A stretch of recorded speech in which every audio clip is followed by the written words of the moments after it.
Erin heard the front door open but feigned sleep. Usually she would meet her husband when he returned from his night shift, and he appreciated it, despite pretending to be annoyed. "You could have slept in," Glenn would say, feigning irritation. "It's so early. Can't I make tea, or heat up my meal by myself?" Erin would just shrug, taking pleasure in welcoming her husband home. Rising an hour earlier was a small sacrifice for the man she loved. But this time she had a different plan. When she heard Glenn peek into the bedroom, she continued to feign deep sleep. "Erin?" her husband called softly. She didn't respond and he left the room, attempting to close the bedroom door quietly behind him. However, it wouldn't fully close with a light touch. Erin sighed. If she got up to close it now, Glenn would know she was awake, ruining the surprise. She decided to be patient for a bit longer. Suddenly, Erin heard Glenn on the phone. She wondered who could be calling this early. "I can't come now, sweetheart. Don't you understand? I just got home." Erin was stunned. Lying on her belly, she could feel her heart pounding, the rhythm echoing through the pillow. She couldn't hear what the person on the other end was saying, but the voice was thin and childish. "No, now I can't. I'm sorry," Glenn continued. "Let's arrange for later this afternoon or evening." He sighed. "Don't be upset, please. You know how much I love you. I'll try to come tonight, my sunshine." Apparently, the please had not worked, and the thin voice on the phone grumbled resentfully before hanging up. Glenn went to take a shower, and once Erin heard the sound of running water, she allowed herself to cry. "That's what I got after many years of marriage and 2 kids, she thought. "I believed I'd found the happiness with a loving partner by my side, except this partner gets a call from his mistress at 6 a.m, and he's explaining why he can't come over." Erin was born in a small village far away from the big metropolis. Her parents, Alberta and Graham, were overjoyed with her. She was cheerful, energetic, intelligent, and radiated positivity like a ray of sunshine. The little girl was always ready to help her mother around the house. Even from a young age, she was curious about everything, especially in the kitchen. Alberta was always worried that Erin might burn herself or accidentally break something, but it seemed as if the girl had an instinct for it, or as if someone invisible was looking out for her. By the time she reached 3rd grade, Erin could cook lunch or dinner for the entire family. Even though Alberta was a good cook herself, she admitted that Erin's dishes tasted better. Graham noticed this too. "It seems our daughter could become a great cook," Graham often said. "She might even open her own restaurant one day." But Erin hadn't thought about owning a restaurant yet. She was just interested in cooking to please her parents and grandparents. Although she had many friends in the village, she wished she had siblings. However, she was generally a happy child and grew up in a loving, strong family. Then disaster struck. Her father went with the men to cut down forest, and a tree fell on him. He was immediately rushed to the town by the men. The doctors did their best, but Graham was left paralysed from the waist down. Erin had just turned 12 years old. From that moment on, the entire burden of the household fell on Erin and her mother. They had a large household to manage: a horse, 2 cows, chickens, ducks, a dog, cats, and a vegetable garden, which was essential for survival in the village. Erin and her mother shouldered this responsibility. Milking cows, herding a horse, feeding numerous ducks and chickens, caring for her ailing father, plus her schoolwork, was undoubtedly tough for Erin. But she never complained, as she saw that her parents were even more burdened. Her mother was the sole teacher at the village primary school. Despite the small number of children, it was a significant workload for Alberta. The woman often returned home late, while Erin arrived from high school in the neighbouring town an hour before her. In that time, Erin would manage to prepare dinner, look after the livestock, and assist her father. She saw how her father, confined to a wheelchair, suffered with his helplessness. It was then that Erin decided that when she grew up, She would help her parents, so that they wouldn't have to work so hard. And when the time came, she pursued her passion for cooking by enrolling in culinary school. "How will you manage without me?" Erin asked her parents before leaving for the city. "Do not worry, daughter," Alberta reassured her. "We'll sell a horse and cows, and things will become easier. Plus, our relatives won't leave us without help. We'll manage."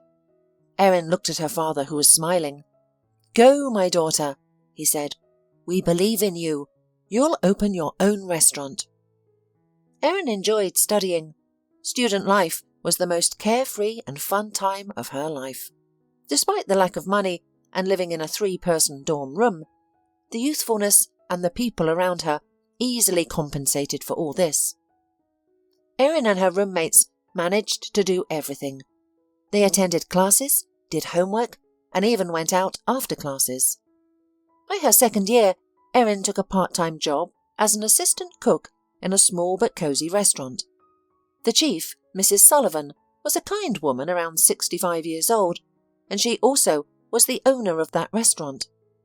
Mrs. Sullivan was immediately drawn to the young, quick, responsible, and talented girl. "You must understand," she said to Erin once, "if you continue to work here, in time you could become the head chef here." Erin smiled at such a suggestion and asked, "What about you?" Mrs. Sullivan waved her hand dismissively. "I'm not going to stand at the cooker until I'm 80. I've spent so many years in the kitchen.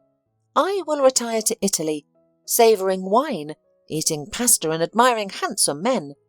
Erin laughed. "Okay, I'll think about it." She enjoyed working here, especially under the guidance of Mrs. Sullivan. The culinary school taught her the correct procedures and proven technology, strictly according to the recipe. But as the experienced chef Mrs. Sullivan had her own secrets. "It's not only my way," she told Erin. "Every good chef accumulates a wealth of tricks throughout their career, and they don't share them with anyone. And don't you share yours with anyone either." The girl laughed. "But you've shared yours with me, haven't you?" Mrs. Sullivan shrugged. "You're my student, that's different. I'm going to delegate my business to you because I believe in you." When Erin already had 1 week left before her graduation party, an accident happened. She had just finished work and was heading home when she slipped on a wet floor that had just been mopped. "Erin!" the cleaner shouted in fear. "Are you okay?" Erin attempted to stand. She managed, but her left leg was in severe pain. "It's all right," she replied. "Just a bruise." Not wanting to worry the elderly cleaning lady, Erin gathered herself, stood up and limped towards the exit. However, once outside, it became clear that it was more than just a bruise. At the hospital, Erin was directed to the emergency room and asked to wait for the on-duty doctor. After a long day's work and the accident, she was exhausted. She leaned back against the cold, pale green wall and closed her eyes. "Who hurt their leg?" a man's voice rang out. Erin abruptly opened her eyes. "It's me." A tall, thin man with dark hair and a shabby haircut was staring at her. "What happened?" "I've fallen unluckily. I just slipped on a wet floor, and now my foot hurts." "I see. Let's look at your leg." He gently but confidently touched Erin's leg, causing minimal pain. "Ouch!" The girl couldn't help but cry out when the doctor's fingers touched a particularly painful spot. "I think you have a slight sprain, but let's take an X-ray to be sure. I'll drive you." "I can walk myself." Erin tried to object. "No, unfortunately you can't." The doctor put her on a gurney and took her to the X-ray room. She had her X-ray taken there, which the on-duty doctor immediately reviewed. He then reassured Erin, "Everything's fine. As I expected, it's not a fracture. Now, let's treat it." He led her to the dressing room. As Erin settled on the hospital couch, she asked anxiously, "How long will I need to stay here? I have my graduation in a week, and I really want to attend, even if I'm in a cast." The doctor smiled. "What are you graduating from?" "Culinary school." "Oh, so you're going to be a chef?" "Yes." "I love good food." Where can I get something cooked by my patient?" Erin smiled as the doctor began to apply an elastic bandage. "Well, I work at a nearby restaurant, Paradise Fantasy. Have you heard of it?" The doctor nodded. "I've been there a few times. It's good. I'll definitely stop by during your shift." "I'll be waiting." "Don't worry about graduation," the doctor said. "You don't need hospitalization for a sprain, but I'll write you a week's sick leave. Rest your leg. You don't need a cast, but please follow my recommendations."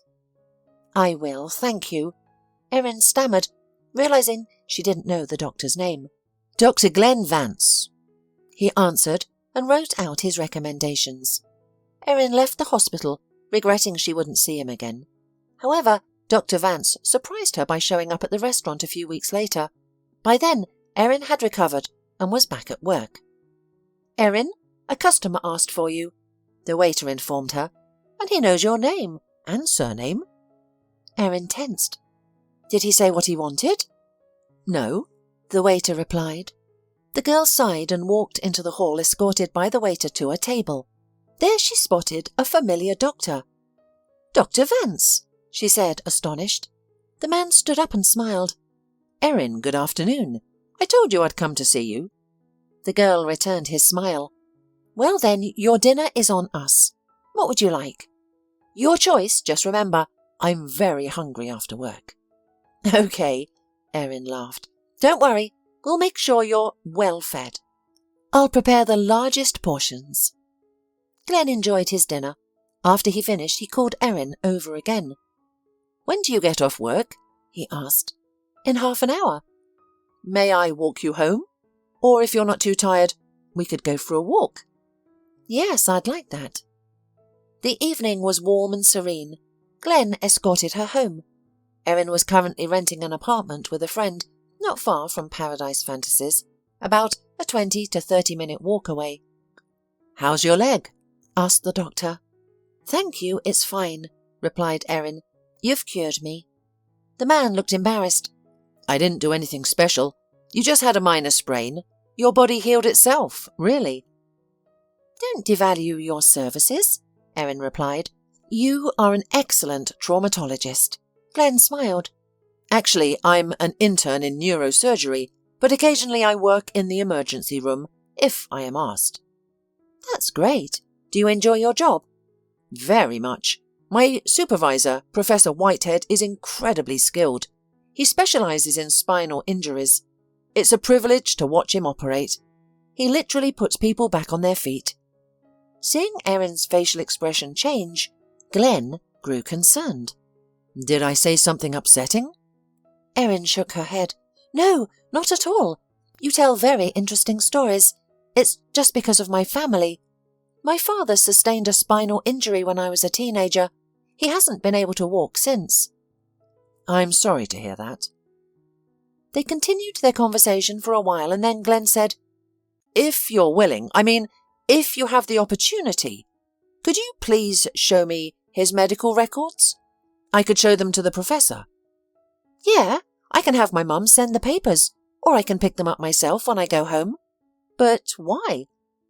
"Of course, I can't promise anything, but the professor sometimes treats even patients who were injured a long time ago. I can't guarantee anything, though." "I understand. I'll go home this weekend and bring the documents." A couple of days later, Alberta handed the documents to her daughter. "Everything is for the best, my daughter. If there is hope, thank God. If the professor says that nothing can be done, well, at least we tried." "So, what's going on between you and this young doctor?" her mother suddenly asked. The girl blushed. "Mum, what are you talking about? We've only met once." "You like him, I can tell." "He's nice, very kind and smart, but I don't want to rush things." Erin visited Glenn at the hospital. He emerged from the operating room, tired, damp and dishevelled. But when he saw her, he immediately smiled. "Good afternoon, Erin." "Hello, Glenn. Here are the documents," she said, holding out a folder. He quickly skimmed the statements. Erin noticed a funny wrinkle on his forehead and couldn't help but smile. "I'll show these to the professor," Glenn stated. Just as I've mentioned before, I can't promise anything." "I understand. How can I reach you?" "May I have your phone number? I'll call you myself." She gave it to him. "It was nice to see you, Erin. I wish we had more time to talk, but I have to return to my patients." Erin smiled. "It was good to see you too. I'll be waiting for your call." Glenn called a week later, his voice filled with anticipation. "The professor is intrigued. He wants to speak with you. Can you come now? He'll be at the hospital for another 2 hours." "Yes, I'll be there." The professor was a small, short, lean man in his 50s. Erin was taken aback by his energy at first sight. She knew that Professor Whitehead had just come off shift, but he looked alert, as if he had just gotten up after a long sleep.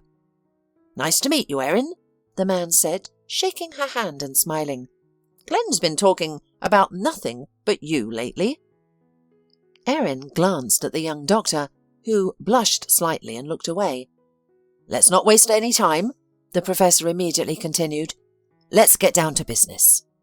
He asked Erin in detail about her father, the circumstances of his injury, where and how he was examined and treated, his current capabilities, and even his mental state.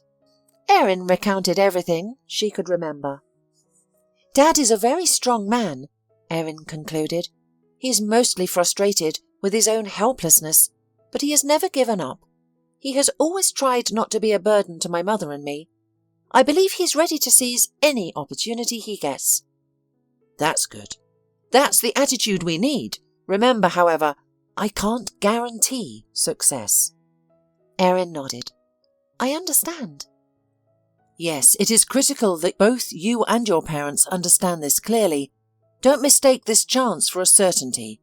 It's an opportunity, like a coin toss. It could go either way. If our plans don't materialize, your dad will revert to his previous state." "I believe Dad would be perfectly content with that," Erin responded. Her father readily agreed, yet she could see fear and doubt flickering in his eyes. "I must try it," Graham declared, squashing his doubts. "It can't get any worse. If I refuse, I'll spend my life wondering if things could have been different." Soon he was placed in the hospital. Alberta was allowed to be with her husband, so Erin visited them either before or after her work shift, or on her days off. Each visit she saw Glenn. He updated her on the preparation progress. The professor had ordered several tests and was very pleased with the results. "The operation is scheduled for tomorrow," Glenn finally told Erin, "but you can only see your father a few days later. He'll be under observation in the ICU initially." "I'm incredibly worried," Erin expressed. "As if I'm the one who will be operated on." "I'm nervous too," Glenn confessed. "The professor asked me to assist him." The operation was a success. Erin found out from her mother, who called her in tears. "Why are you crying if everything is fine?" Erin affectionately asked her. "I can't believe it really happened," exhaled Alberta. "The professor mentioned a long rehabilitation period and all that, but I'm ready for it, so is Graham. We've been given a chance, and we're going to make the most of it." Just a few weeks later, Erin and Alberta were tearfully hugging each other, watching her father wiggle his toes. Gradually he began to stand, then to walk with the assistance of a walker, leaning on the wall or his wife's hand, and eventually on his own. Before discharge, the professor personally prescribed a plan of further rehabilitation. Graham promised to follow them carefully. "Well, that's it," said Glenn sadly, as he and Erin parted ways outside the hospital. "It was a pleasure to meet you." "Thank you for everything," she replied. "I thank God for meeting you." "Will I see you again?" "Come to my restaurant," Erin answered and blushed. "What about meeting at an off-duty location?" The girl laughed. "Okay, that can be arranged too." That's how Erin's relationship with Glenn began. They had a lot in common. Both had moved to the city from small villages, found jobs they loved, and envisioned their futures there. A year had passed. Glenn was completing his internship, and Erin was learning to manage a restaurant. Although Mrs. Sullivan wasn't ready to retire as the head chef, she gradually started delegating responsibilities to Erin. Previously, she handled food purchasing, staff supervision, and distribution of tasks among the junior cooks, while Erin observed. Now, Erin had to learn to make important decisions, manage other employees, and be firm. If needed, she had to assertively communicate any issues and ensure the responsible subordinate addressed them. One day, while dining at a restaurant, to Erin's complete surprise, Glenn proposed to her. "It's only going to get harder from here," he said. "The professor took me in his team, so I need to gain as much practical experience as I can. I'll attend all surgeries, even those patients who aren't mine. Plus, I'll be often on duty at the hospital." Erin nodded. "I understand your worries. You know, I'm also still adjusting to the idea of being the future head chef." "But your current head chef, Mrs. Sullivan, isn't planning to leave any time soon, is she?"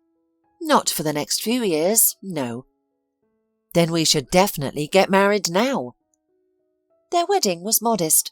Apart from Erin and Glenn's parents, Professor Whitehead, Mrs. Sullivan, some colleagues from work, friends and classmates. Erin's father had fully recovered by then, and he and Alberta spent much of the wedding thanking Professor Whitehead. Observing everyone around her, Erin realised that she was genuinely happy with her small wedding. All her loved ones were present, and most importantly, she was beside her beloved, with whom she shared a deep understanding. Their eldest son, Ron, was born a year after the wedding. Initially, Erin hadn't intended for things to happen so quickly, but then she discovered she was pregnant. Her mother comforted her. "I understand that you're afraid of losing your job," said Alberta, "but trust me, your maternity leave will fly by. At work you're valued and appreciated for your talent. Above all, they'll recognise you as a responsible, decent and kind person, which is truly rare. And I'm sure there won't be any problem with Mrs. Sullivan." And Erin's mother was right. Mrs. Sullivan took the news of Erin's pregnancy in her stride. "I understand it's a common occurrence," the chief smiled. "Don't worry, there's no one better than you. Your position will always be here for you, and besides, I plan to work a little more." As for Glenn, he was simply overjoyed. The next day, he brought his wife 2 bouquets of flowers. "One for me, the other from Professor Whitehead," Glenn explained. "He's also thrilled for us." Erin worked until the 8th month. She might have even agreed to give birth in her own kitchen if her husband hadn't been so insistent. "You're surrounded by high temperatures, strong odours, boiling liquids and other dangers in there. Please don't get me worried during my operations by imagining my pregnant wife is in the midst of all these horrors." As a result, Erin found herself at home for the first time in years, with very little work to do. Living in a city apartment differs from a village. There were no cows to milk or chickens to feed. Their home was equipped with all the necessary modern conveniences. So Erin spent her time reading books, taking walks in the park for fresh air, and inventing creative meals for her husband. Sometimes, if she were in the mood, she would cook for the entire emergency room. Glenn's colleagues eagerly awaited his arrival with a container or box filled with Erin's delicious meal. The birth went smoothly. Naturally, Erin gave birth in the same hospital where her husband worked, and everyone knew she was Glenn's wife. The head of the department personally oversaw Erin, and she felt embarrassed by all the attention. The usual life of a young mother started for Erin. Glenn tried to help, but he was short on time due to his work demands. He was just starting to perform some operations independently, and he had to fully commit himself there. Erin understood this and did not express her fatigue to Glenn. Thankfully, she had help. Her parents, either together or separately, often visited and stayed for a few days. Glenn's parents also helped, but less frequently. Things got easier when Ron started to attend kindergarten. Erin was anxious about how her son would manage without her, but also realised her own need for a break from staying at home. Returning to work felt terrifying. She worried it might take time to adjust back to work, but her skills hadn't disappeared. By the end of her first day back, Erin felt as confident as if she hadn't left at all. "I was sure that your hand would remember everything," Mrs. Sullivan said cheerfully.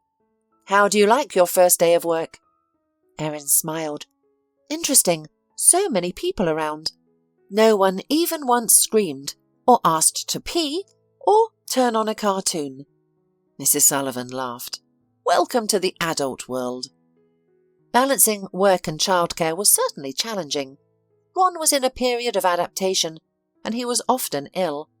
This meant Erin had to take time off work. However, Mrs. Sullivan was patient.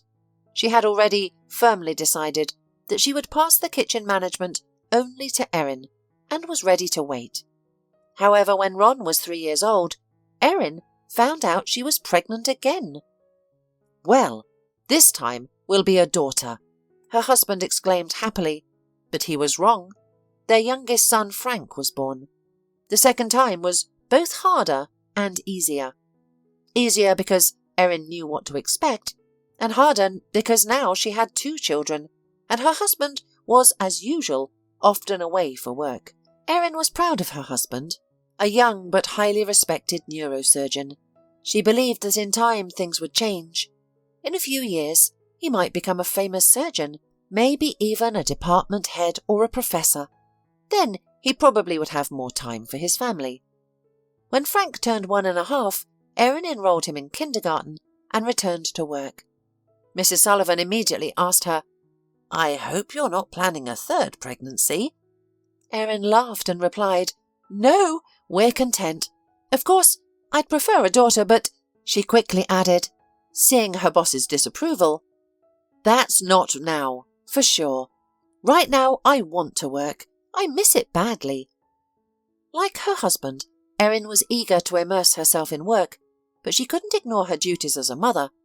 Eventually they hired a nanny who would pick up the children from kindergarten and care for them until Erin returned from work. Erin considered herself the happiest woman in the world. She had a loving husband, wonderful children, and a job she was passionate about. However, her happiness was soon marred by unsettling suspicions planted by her co-worker. One day Madeline, the waiter, was behaving unusually, and at the end of the shift she seemed on the brink of tears. Erin remembered that she and Madeline lived nearby, so after their shift ended she offered her a lift, which she accepted. On the drive, Madeline began to sob and share her story without any prompting. "We've been together for 3 years, she exclaimed. "He proposed, and we were supposed to get married in 3 months. Then I found out about his infidelity."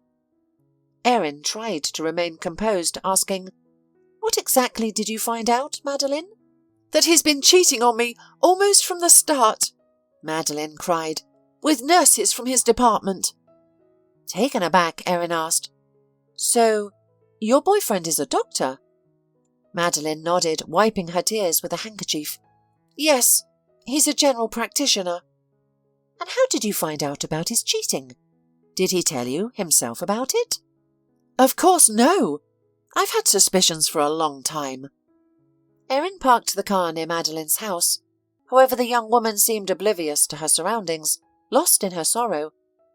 "I realized later, when I started remembering everything, that it all began a long time ago. When we started dating, he had just begun his residency and was often on duty. He said he needed the experience. If I'd known what kind of experience he was getting." "But it's really true," Erin tried to object. She wanted to add that her husband was also a doctor, and she knew what it was like not to see him for weeks due to work, but she remained silent. Madeline continued, "I believed him. I was proud, bragging to everyone that my boyfriend was a doctor. Sure, I noticed things occasionally. The smell of women's perfume on his clothes, a scratch on his back or collarbone, a midnight text." Erin asked hoarsely, "Did you ask him about it?" "Of course, but he had an excuse for everything.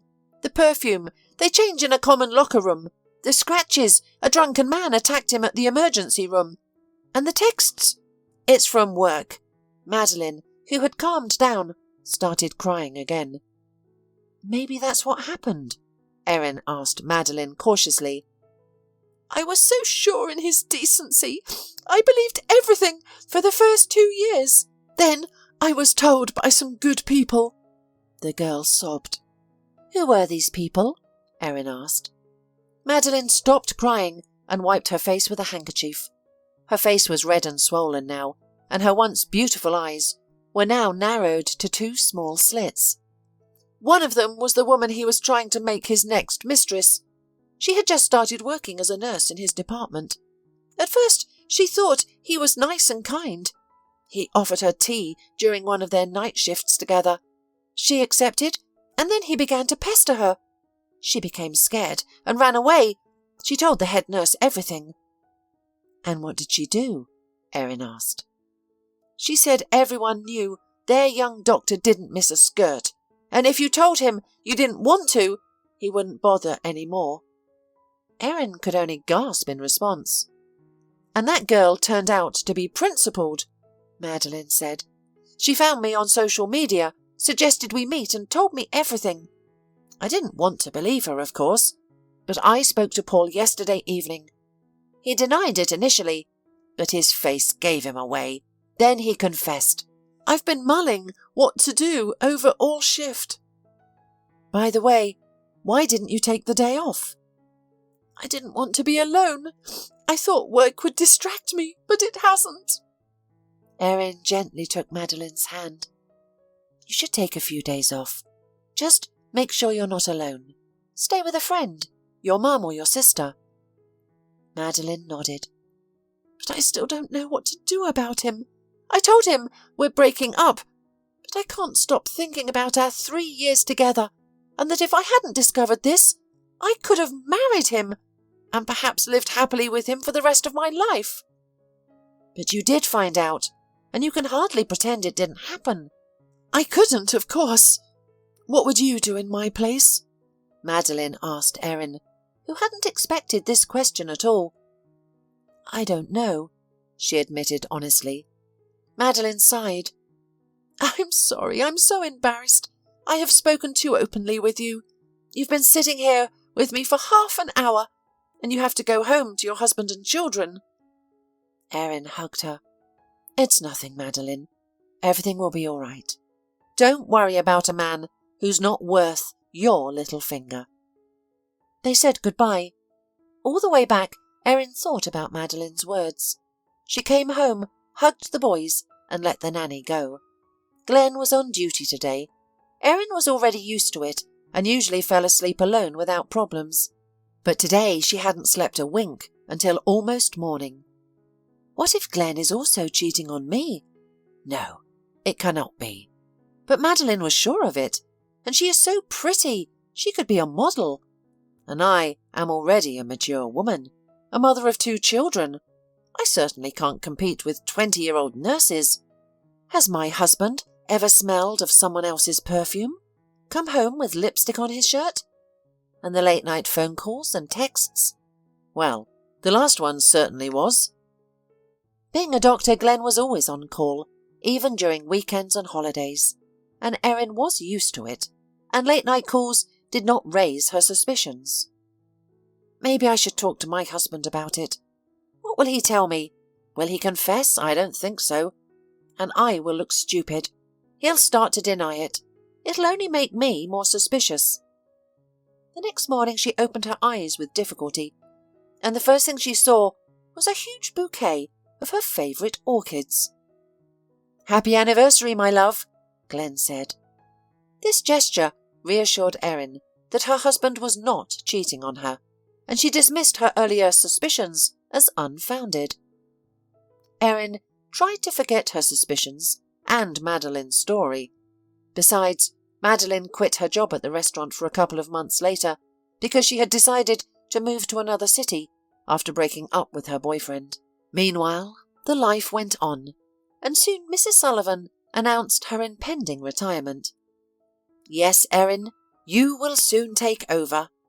I will bid adieu and travel to warmer lands to enjoy wine and charm the Spaniards. Erin responded with a laugh. I thought you preferred Italians. Mrs. Sullivan retorted, There's enough charm for everyone. I've done my share of work, that's enough. I bet you'll miss us, Erin sighed. Mrs. Sullivan shook her head. No, you're still young, full of energy, eager to command the kitchen. That's good, but I'm done. But if that's your decision, I won't object. I hope I'm ready. Of course you're ready, Mrs. Sullivan exclaimed. You've been ready for about 5 years. And so Erin became a chef. She now had full authority. She could experiment and change the whole menu. She began introducing her own dishes, which she had long wanted to try. She was thrilled when the guests enjoyed these new additions, and even more so when they ordered them again. However, with such responsibilities, she couldn't consider having a third child. Erin wanted a daughter, but both she and Glenn were working, and Erin put aside her dreams of a third child. On her husband's next birthday, Erin decided to surprise him. She discussed her plan with the boys, who supported her idea. Glenn was on duty the day before his birthday. Erin, Ron and Frank decided that when he came back from his shift and went to take a shower, they would quickly prepare their surprise. And now, after hearing that terrible conversation, Erin lay in bed, unable to rouse herself. Her husband would likely return from the shower soon. Although numerous improbable scenarios crossed her mind, Erin decided not to deceive herself. She chose to face the truth, irrespective of how dreadful it might be. She was strong and could endure. Why are you lying there, Mum? The younger son's voice, filled with childish excitement, broke her reverie. Brushing away her tears quickly, the woman lifted her head from the pillow and managed a smile. Ron and I are almost done, Frank reported. Resigned to reality, Erin got up. The sons had already brought balloons, hidden yesterday, inserted a candle into the cake, and held presents in their hands. This is yours, said the eldest, handing her a box. Erin smiled with effort and said, You guys are so good. Of course we are, Frank responded in a businesslike manner. The sound of the water stopped. All three of them stared at the bathroom door. When the birthday boy, wrapped in a terry robe, stepped out a minute later, they all started to sing Happy Birthday song in an unsteady chorus. Happy birthday, Daddy! The boys shouted in the end. Glenn smiled, glancing first at Ron, then Frank, and finally his wife. He then walked over and blew out the candle. The delighted boys clapped their hands and cheers before eagerly presenting their gifts. The father laughed, accepted the packages, and hugged his sons. Erin approached last. Happy birthday, she said, handing over her present. Thank you, Glenn replied. His sincere and honest smile made Erin's heart ache. That's why I never suspected anything all these years. He's been lying to me with the same expression. Of course I can't reveal my true feelings now, not with the boys expecting a party. Later I'll tell them everything. I'll have to, but now I'm not ready. So Erin pretended that everything was fine all day. Her sons seemed oblivious, but her husband occasionally gave her surprised glances, remaining silent. Only late at night, when the boys were already in bed, did he finally voice his worries. Erin, what's wrong? You seem strange today, he asked. The woman wrinkled her nose painfully. Well, you started it yourself. I know everything, she answered, calmly and coldly. Glenn laughed. A good attempt at a prank, but no, let's talk seriously. Erin sighed. I heard your phone conversation this morning. What did you hear? Her husband inquired. His voice had changed, becoming serious. You were talking to your mistress. She insisted you come right away, but you said you couldn't because of your wife. Yet you promised to meet her later. Glenn sighed and covered his face with his hands. Erin tried hard to hold back her tears. "So it's true," she exhaled. "I see." The husband removed his hands from his face, looking at his wife with a sense of helplessness. "I've been meaning to tell you. Let's go," he said. Erin was taken aback. "Where?" she asked. "To meet someone." Silence filled the car during the entire journey. Erin was probably still trying to process what was happening. He's taking me to meet his mistress. He even dared to admit he's been seeing her for a long time. Thinking like this, Erin felt a surge of tears and rage, but chose to remain silent. Finally, they stopped in front of a 5-story building. Her husband confidently got to the 3rd floor and rang the bell. Erin tensed, bracing herself for the encounter, but a small, grey-haired elderly woman opened the door. "Good evening," Glenn greeted her. "I hope we're not too late." The old woman glanced at Erin. "Not too late," she responded. "Jody hasn't gone to bed yet. Come in." Glenn nodded and resolutely walked into the apartment, with Erin trailing behind him. They made their way to the far room, where a girl of about 13 sat at a desk engrossed in a book. "Daddy!" she exclaimed upon seeing Glenn. Her excitement faded upon sighting Erin, and she even retreated a bit. Glenn turned to his wife and said, "Meet Jody, my daughter." This revelation left Erin so stunned that she barely remembered what happened next. She vaguely recalled sitting in the kitchen, sipping tea with an amiable elderly woman who seemed to be Jody's grandmother, while Jody was having a discussion with her father. After bidding farewell to the old woman and Jody, Erin and Glenn left for home. Once they were in the car, Glenn started to explain. "I should have told you about her a long time ago, but I was afraid." "Why?" Erin asked, noticing her voice was now strangely subdued and lifeless. Glenn replied, "There were several reasons. We had a perfect family and suddenly there is a daughter. I wasn't sure how you or the kids would react. I thought it would be easier to leave things as they were." Erin nodded to indicate her understanding. "She's older than Ron, isn't she?" she finally asked, making up her mind. "Yes," her husband briefly replied. "We never discussed what kind of relationships we had before we met." "I didn't have much to tell." "Well, but I have. Just before we met, I was dating this girl named Dakota. She was just a few years older than me.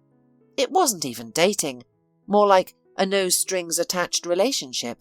It lasted a few months until she got a job offer in another city and left." "Did you ever speak to her again?" Erin asked. "Never. Honestly, I forgot about her quickly because I met you soon." Glenn stopped the car and looked at his wife. "I've never cheated on you. I swear." "Continue." "I found out about Jody almost a year ago when Mrs. Malloy came to me. She's Jody's grandmother. She told me that when Dakota moved to another city, she realized she was pregnant, but decided to keep the baby and not tell me anything. I don't know why. Perhaps she didn't want to burden me, or was planning to marry someone else. Maybe she didn't want a man she didn't love to play an important role in her life." Erin started to piece things together. "So why did Jody's grandmother come to you? Did something happen to Dakota?" "She died of breast cancer. It was detected late and was a type that's difficult to treat. It's ironic since she was a doctor herself. Before her death, she told her mother everything. Mrs. Malloy initially wanted to raise her granddaughter herself, but then she decided that the girl would be better off with her father. She met me, and she said that she wouldn't insist on my care if I didn't want to." Erin smiled. "But you're not that kind of person. You wouldn't abandon your child." Glenn sighed. "Of course, I couldn't live peacefully knowing my daughter was growing up somewhere else. I met her. She was very emotional about her mother's death. I suggested that she and her grandmother move to our town. They've lived here ever since. I visit when I can and try to be involved in her life, helping her as much as I can." Glenn looked at his wife with growing concern. "Say something. If you want a divorce, I'll understand." Erin laughed. "A divorce? Because my husband is the most decent man in the world? Glenn, I love you even more." Erin squinted her eyes and re-examined the plot. "There's a lot of work to be done. At least half of the trees need to be cut down and replaced. The beds are ruined too. It will be easier to start from scratch. But it's not a problem. With such a team, we'll have everything back in order in no time." She was also fond of the house. It was large, just as she had dreamed. There was enough rooms for everyone. A spacious room for her and Glenn, and at the end of the corridor, rooms for Ron and Frank.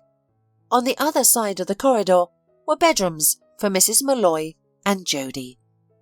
Erin smiled, remembering her husband's concerns about whether she would get along with the girl. Erin, on the other hand, was thrilled to have the daughter finally she had long dreamed of. Jody was a sweet, well-behaved girl. Initially, she was wary of Erin, but they were growing closer every day. Mrs. Malloy was also a nice woman, and it was unquestionable that she wouldn't be separated from her only granddaughter.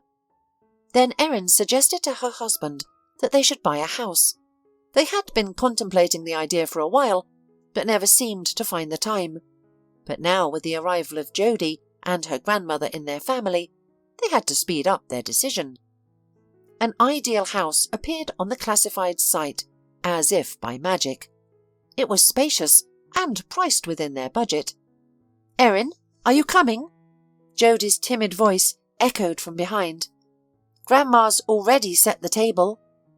Turning around, Erin asked, "Of course, sweetheart. By the way, how do you like it here?" Jody shrugged. "There's lots of room and it's quiet. I love that." "Me too." Erin noticed that Jody seemed to want to ask something. "What is it, Jody?" Jody sighed. "Erin, don't you regret it?" Erin raised her eyebrows in surprise. "Regret what? That we moved here from the apartment?" "No, not that." "That you learned about me? If Dad hadn't told you, none of this would have happened."